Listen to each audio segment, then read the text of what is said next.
Welcome to another episode of In the Chute with Calen Carpenter, my son, and myself, Brandon Carpenter. Brought to you from the dirty, messy, nasty office that I am wielding right now. Oh, I got to do something with this. So what do you got for us today, Calen? So based off of what happened yesterday at the Capitol, I'm not going to go down the road of politics, but this will be produced and up on the YouTube about a week after that, the storming of the Senate and the House chambers.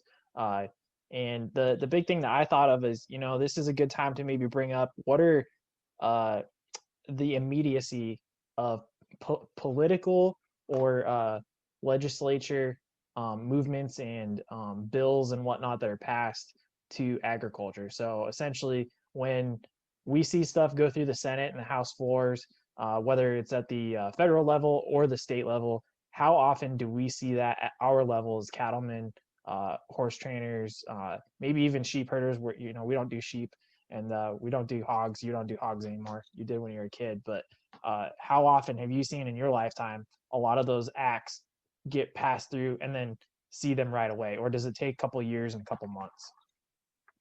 Well, first of all, cattle, yum. Hogs, yummy. Yep. Sheep, ain't gonna touch them. So there's that. The occasional yard bird, yeah, we'll do that too. But yeah, you're right. This affects not just livestock industries, but all of these bills affect your grain growers as well. Oh, yeah. Whatever the type of grain it is, doesn't matter. I think it's the promise du jour, and we are always promised, oh, we're going to work on this, we're going to do this, we're going to help out on tariffs on other countries having protectionism against our imports. We hear that time and time and time again, and I am always hopeful. And maybe it's just that I'm getting tired, or I'm getting more and more dismayed. But we go cycle after cycle of this is what we're going to do, and you've got some good, solid people that are running some organizations that represent us, and I think they get just stonewalled.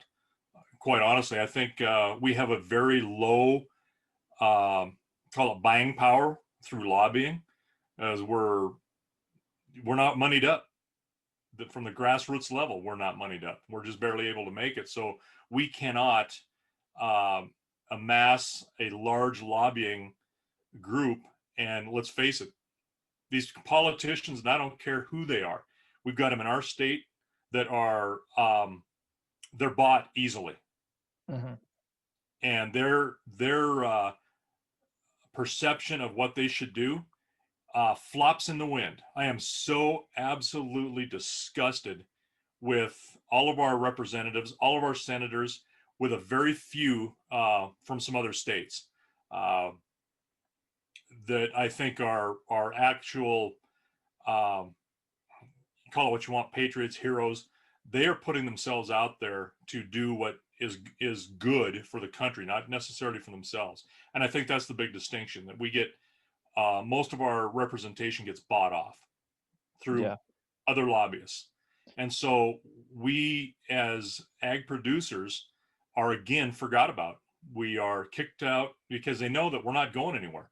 We're going to continue to still build a commodity because that's what we have to do to stay alive. And they know that. We are a slave to our own industry. Well, and I would say even to our pride to an extent, because it's a thing where many people in agriculture are hardworking and they want to provide for their families, and that really it's the only way they know how to provide. So they continue to work harder. Like, I'll just, the good old American dream, I'll just work harder, do more work, and make sure I get things done, and then it'll end up paying out on the back end. But it's not, unfortunately. The last couple of years, and we've talked about this on other episodes of prices are not going up, unfortunately, and the other. Well, not for the producer. Right, not for the producers. Yeah, that's a good. Your middlemen are doing just fine. Right. Well, and You're that also, goes. by the way, putting a bunch of money in some of the lobbying Right. that benefits them and not us. And that was a thing that I saw on Twitter today. Of somebody said, how are we going to get money back to the producer? And my reply back was, actually, I disagree. There is a way, and there's a slow, I think there's a slow process, a grassroots movement, so to speak, and that is, um, it's going to require us as a nation to go back to focusing toward producing for our communities more, and it's going to be direct consumer to producer uh, business dealings, and a lot of it's going to be centered around, hey, I've got 100 cattle, I can give out, to 200 families, let's say, for, every year I can give you half a beef, give you half a beef, and so on. Or you make certain deals, and it's simply a business contract amongst all those people, and it goes to, I will produce for you using this butcher, and it's going to require the three-way process and communication and planning, because like we're seeing already, people are also seeing this on the wall. They have to produce their own beef and get their own beef, and so they're going to their own butchers, and now there's butchers that are, a year and a half out, and that partly that's because of the coronavirus, but I think there's other things involving politics as well that are leading people that way. Right. And I think not only will that strengthen communities, but it will lessen the cost for the consumer. And when they realize that, people will buy in very quickly, and it'll increase income for the producer, because they will get more money because it's going to be coming directly from the consumer, and the consumer will be spending less money because it's coming directly from the producer, so to speak. And then it's going to cut out a significant portion of income for, like you're saying, those middlemen. Like I always say Tyson Farms because it's the first one that comes to my mind, but they're a big producer for poultry and beef on the shelves at Walmart and your local grocery store. But that's why I say I think you do something more direct like that, where it's a three-way symbiotic relationship, consumer to producer to the local butcher, and I think it's gonna be a significantly better outcome in the overall. Well, there's a lot to digest there. Um, I think in a perfect world that can happen well. Mm-hmm. That does not take care of everybody in agriculture, because you've Right. got you've got a lot of wheat farmers that can't sell Barley. directly. Yep. Yep. How, most people don't have the skill to or the tools to grind corn or wheat into flour so they can make the bread. It's too hard. It's too labor intensive. It's too much with time consumption. Um, and we've covered this before with producers like ourselves. We don't finish beef for uh, the table consumption. We have cattle that go to a market to be fattened by someone else. Yeah. So in order for us to do that, we would have to significantly reduce the number of animals that we have to be able to make a profit, or as in this year, not make a profit and hope that next year that we can make that up and at least break even or be able to stay afloat for a few years. So if we reduce those numbers and we start finishing our own animals, that means we have to buy additional hay. We have to buy some finishing materials, corn, oats, barley. So that's going to cost us some money. But we have got to have that consumer there that will definitely say, yes, I'll buy your animal, and this is what I'll pay for it. I've had people in the past ask me, hey, would you save one for us, or could you, do you sell beef? And I said, well, we can, on a very limited basis, make that for you. And these are relatives that have done this. Mm-hmm. And then when it comes to time to, okay, we're going to save this animal, well, we just don't know. I can't do it. I just don't know. So for folks like us, this isn't going to help. For those that are already finishing, that's great. What my hope was is that would create a void in the market where we would be able to fill that a little bit better, and then have a supply and demand type of model where we're gonna be able to fill that and make another nickel or 7 cents a pound or even 10 cents a pound. God forbid we might make that. Right. Well, and I So think to kind of, we're starting to run short on time. Sorry to cut you off. The thing that I would say, trying to circle back, because we got about 5 minutes I want to try and make sure we stay on topic, because we've discussed this a lot before. But in terms of policy and whatnot, you're talking originally how, and this is what got me down that road, was the big middlemen have the money to influence the policies in Washington or at your state capitals. Uh, I wonder, do you think part of that is also because, everybody says there's the silent majority that elected President Trump in 2016. Much of it was the heartland of the United States, where it was not city based. It was all the counties that were outside those um, High urban populous areas. urban Yeah, the areas. high. Yeah. So do you think that's partly part of it? Is that there's a lot of maybe urban uh, people, urbanites, I guess you could say, that are driving that policy, and they just don't understand what's going on. And maybe that's on us too, as a agriculture um, profession. We're not helping to inform those people and to keep them in the know-how of what's going on. Well, and I think in the last 10 years, probably there's been more of an effort for us to educate people. Yeah. But frankly, there are a lot of people in these urban areas that have no idea where their food comes from. They Right. think it's a grocery store, and they don't care about you. They don't care about people because they don't even know we exist. Yeah. That is partly our fault.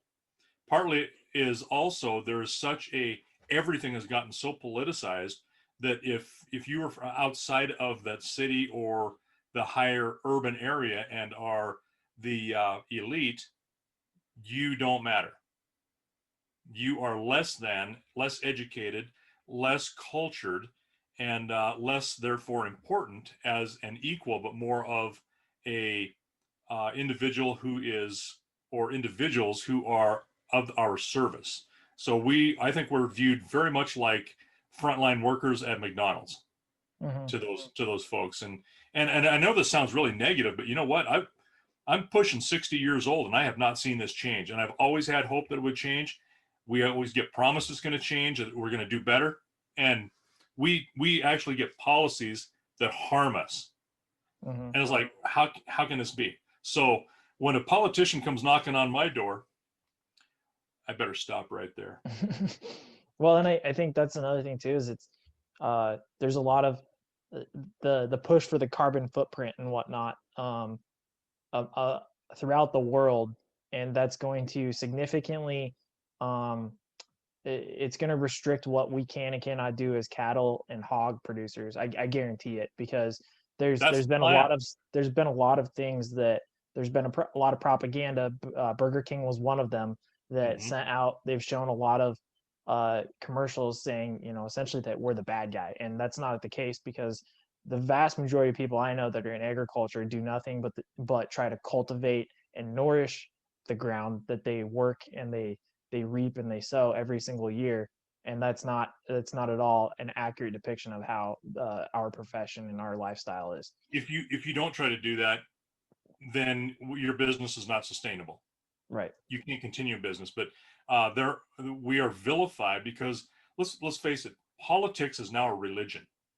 People have moved Yeah. away from religion into politics as a religion, and some of their tenets of the religion are your green movement, your environmental movement, uh, you name whatever the thing du jour is, and I keep using that because things happen so fleetingly that same with red meat.